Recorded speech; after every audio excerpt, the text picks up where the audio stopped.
నేను మాట్లాడతాను కానీ సభ్యులు రాజేశ్వర రెడ్డి గారు చెప్పినట్టు ఆ కుమరవెల్లి దేవస్థానంతో పాటు అసలు ఇబ్బందులు కాదు అధ్యక్ష, ప్రజా సమస్యలు వేరు.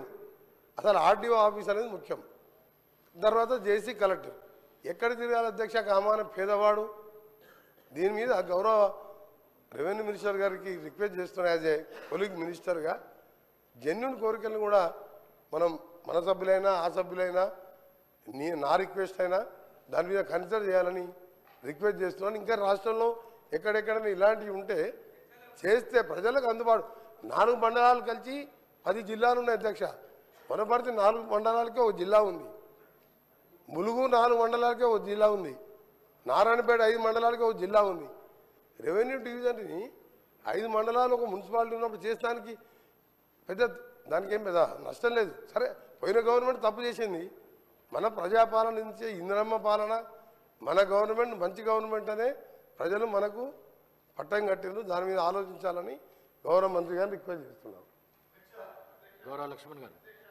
అధ్యక్ష, మండలం ఏర్పాటు చేసే విధంగా మీ ద్వారా ప్రభుత్వాన్ని రెవెన్యూ మంత్రి గారిని కోరుతా ఉన్నాను అధ్యక్ష.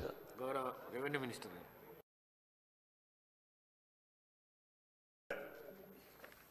అధ్యక్ష,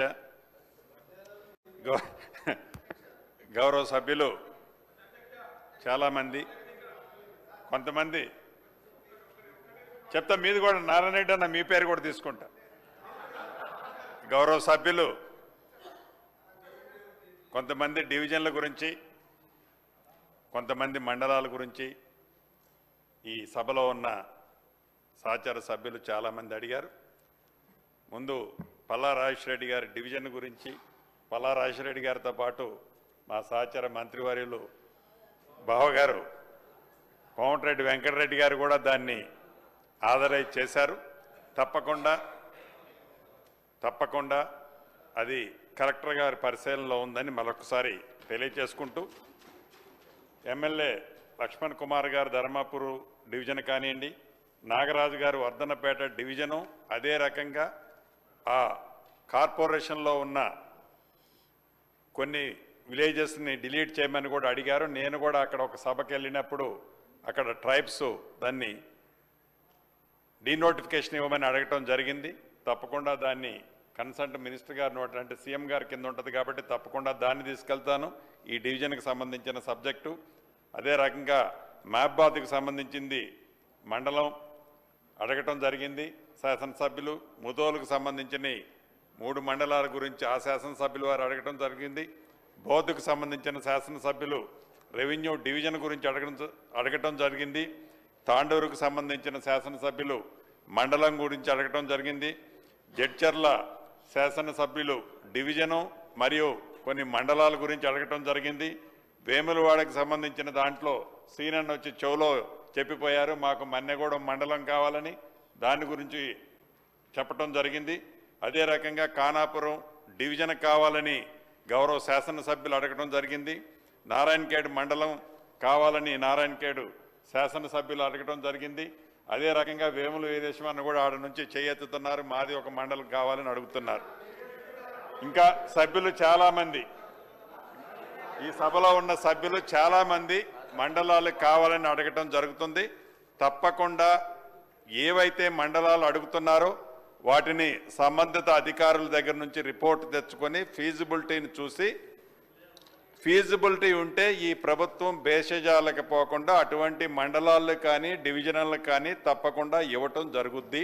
అదేవిధంగా ప్రధానంగా ఇక్కడ ఒక విషయాన్ని మనం గమనించాల్సి ఉంది. గత ప్రభుత్వంలో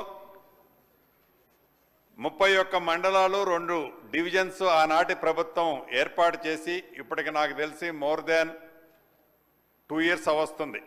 ఈ 31 డివిజన్లు కానీ 2 రెవెన్యూ డివిజన్లు 31 మండలాలకు ఏవైతే ఇచ్చారో ఇప్పటికీ మనం ఇంకా క్యాడర్ స్ట్రెంత్, ఆనాటి ప్రభుత్వంలో మండలాలు ఇచ్చారు, డివిజన్లు ఇచ్చారు, క్యాడర్ స్ట్రెంత్ ఆనాడు ఇవ్వలే. ఇప్పటికీ మన ప్రాసెస్లో ఉంది. పూర్తిగాక పేరుకి మండలాలు డివిజన్లు ఇచ్చామే తప్ప ప్రభుత్వ పరంగా ఆనాడు వాటిని ఫుల్ ప్లెడ్జ్లో ఈనాటికి కూడా ఆఫీసులు కానీ టీము కానీ వాటికి లేని మాట ముమ్మాటికి వాస్తవం. గౌరవ సభ్యులు పల్లా రాజేశ్వరరెడ్డి గారు సోదరుడు అడిగినట్లు అది నిజం, నేను కూడా యాక్సెప్ట్ చేస్తున్నాను. ఒక నియోజకవర్గానికి సంబంధించిన 5 మండలాలు ఉంటే 2 మండలాలు ఒక డివిజన్లో, 2 మండలాలు ఒక డివిజన్లో, ఒక మండలం ఒక డివిజన్లో ఉంది అని చెప్పారు. గౌరవ సభ్యులకి రాష్ట్ర ప్రజలకు కూడా ఇంకొకటి విన్నవించదలుచుకున్నాను. ఒక డివిజన్లోనే కాదు, అంటే ఒక కాన్స్టిట్యున్సీ 3-4 డివిజన్లోనే కాదు, 3-4 జిల్లాల్లో కూడా ఉన్నాయి.